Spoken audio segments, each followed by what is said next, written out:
Hi everyone, welcome to lesson 5.1 of the Nivaro curriculum. Today we're going to be going over how to make your own AI chatbot and how to make your own AI Next.js chatbot. So let's just jump right into it, right? So last unit we went over how to use React.js and Tailwind CSS to kind of create your first website. Today we're going to take that a step further and actually create your own AI chatbot in the website, right? So we're going to head over to Code Sandbox and we're going to click the create a dev box kind of step, right? Once we create the dev box, we're going to search for Next.js or just Next. And it should be the first one that pops up, right? So you're not going to want the app router or the Postgre and Next.js one. You're just going to pick Next.js, just that. And once we pick that, we're going to name our thing appropriately. So I'm going to call my Next.js chatbot for Nivaro. And everything else should be fine. And then create the dev box. So that's going to load up and it's going to bring us to our Next.js kind of website. So Next.js is kind of like, think of it as like a mod towards React itself, right? So React kind of gives it a basis and Next.js is just like, gives it a bunch more functionality and whatnot, including kind of a back-end server where we can send information from our front end, from our user's website, like on their computer, to a back-end, to our server. And yeah, so how it kind of works is that there's a few different folders. It's kind of similar to React, but it's also a little bit different. So in our app folder, you can kind of see the way our app is laid out, right? So we have layout, which kind of just shows what each page is going to look like. We're not going to worry about that too much. There's also page.tx, right? So this is what is rendered first, like when we first go on to the home page, right, is page.tsx. And the different thing about Next.js, at least, is that depending on whatever name your file has, that is actually the router name. So if I were to name if I were to name it, soccer, then I go to / soccer, then it would go to that page, right? So you can create new files and it's really nice. That's how the router works in Next, which is really nice. But we're not going to be worrying about that just yet. It's kind of just information. But the next thing we are going to do is we're going to go here actually to the dependencies and we're going to install AI. And yeah, so you should be able to click or search for AI. You might need to search Vercel AI and then click space. But we're going to install AI. And this is kind of our AI package. This is how we're actually going to use it. We're also going to install the OpenAI. Yeah, we're going to install the OpenAI package. So you can kind of see that here. So once we have these both installed, they're installing. Yeah. Just restart that.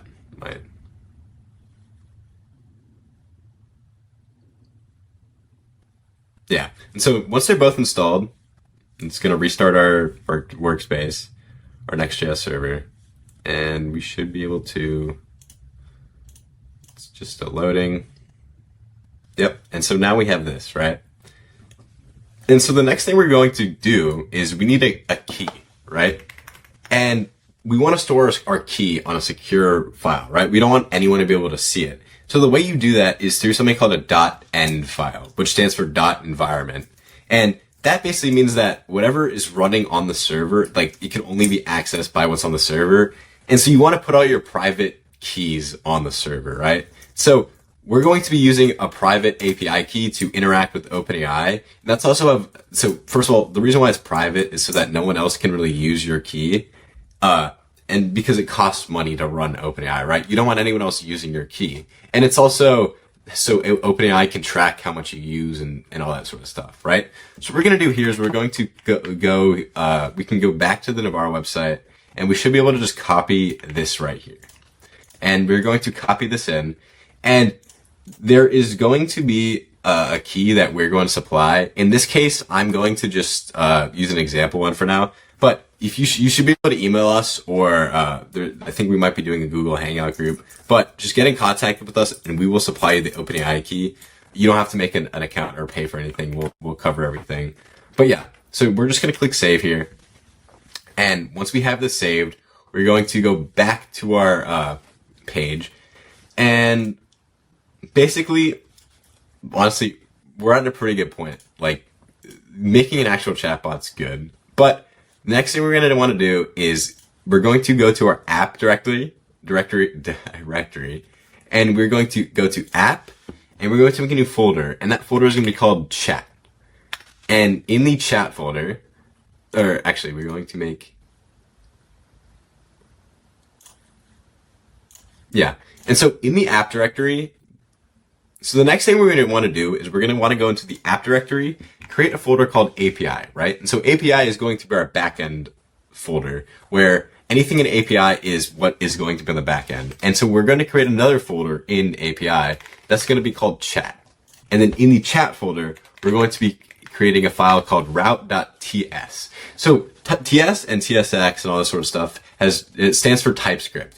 And what TypeScript is it's basically JavaScript, but there's a few differences between JavaScript and TypeScript. TypeScript is really nice because it shows you your errors in your code before you have to run them. That's why TypeScript was created.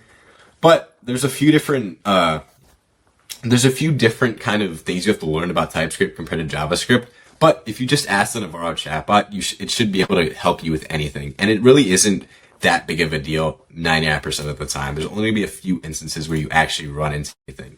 We're going to go back to the Nivaro page, and we're going to copy the code for this route.ts file, right? So what this is doing is that this is basically showing you, this is what happens when I get a request. When someone basically asks me for a message, I'm going to get their message and do some stuff to it, ask ChatGPT for a response, and then give that response back, right? And so we're going to save this really quick. And this is, you can kind of see here, this is actually how we're using the key. And then we're going to go back to our page.tsx file, right? And we are going to basically delete the whole thing and copy in this new code. And what this code should do is it should refresh. Yeah. And at this point, we should have a chatbot that works, right? Before it works, I'm going to want to go into this globals.css file and just delete a few things. That's kind of the basic Next.js stuff that we don't really need, but it's kind of there. And yeah. And so you can kind of see that, yeah. So now let's just say something. So, hi, who are you? And yeah, it responds and says, hello, my name is blah, blah, blah. Nice to meet you. Right? And, we can ask it, can you give me, you can ask it anything at this point and it'll respond to you. But, say you want to, let's make this AI now personalized to you, right? And so we have this little thing called a system message, and that this is included in the code, right?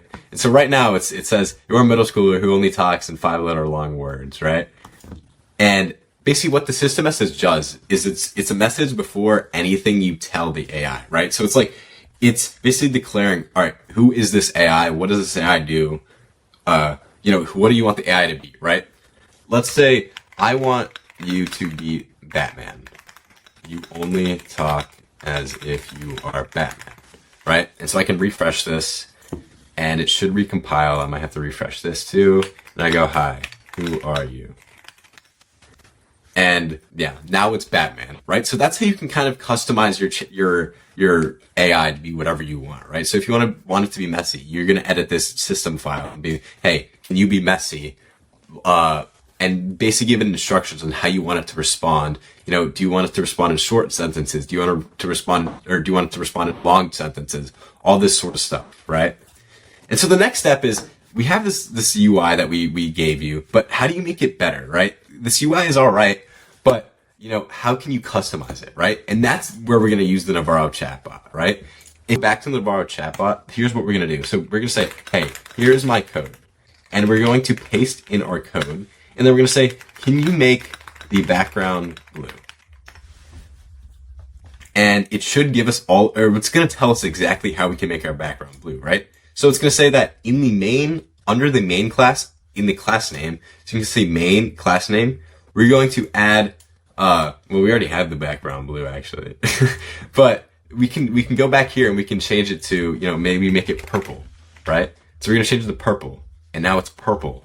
And that's the thing with Tailwind too, is that you can go back to the Tailwind video and go to the Tailwind website, and there's all these different class names, and you can change the styling and how you want things to be, right? Or, maybe I want to, here's my code again. Can you add a title that says Nivaro Chatbot to the top? Yeah. And so you can kind of see that this is the code it gives us right here for the Nivaro Chatbot. And we're literally just going to paste this right in. So, and it says right under main, we're going to paste it in, and we're going to paste it in. And now we have Nivaro Chatbot.